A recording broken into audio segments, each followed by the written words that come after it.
Près de 2 millions de Zimbabwéens pourraient manquer de nourriture pendant la saison 2018-2019.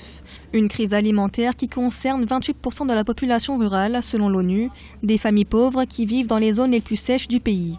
Le Zimbabwe a en effet été confronté à une sécheresse particulièrement intense en janvier 2018, des conditions climatiques défavorables qui ont causé une chute de la production agricole. La dernière campagne agricole a été marquée par une longue période de sécheresse. Les récoltes sont donc particulièrement pauvres cette année.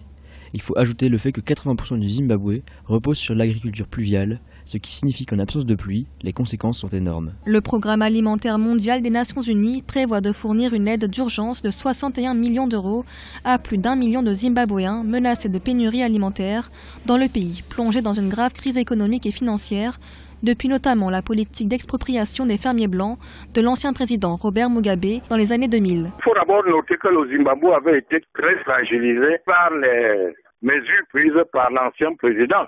Le président Mugabe, vous vous rappelez qu'il avait exproprié les grands fermiers blancs. Or, en le faisant, il n'avait pas trouvé de substitut. Donc, il est évident que dans ces conditions, un pays qui n'a pas beaucoup de capacité d'importation de la nourriture ne peut pas se mettre dans l'abri de la sécurité alimentaire. Le président Emmerson Mnangagwa s'est engagé à fournir des graines à plus de 2 millions de foyers avant le début de la saison agricole. Toutefois, la pénurie de liquidités dans le pays pourrait être un frein à l'importation d'intrants agricoles.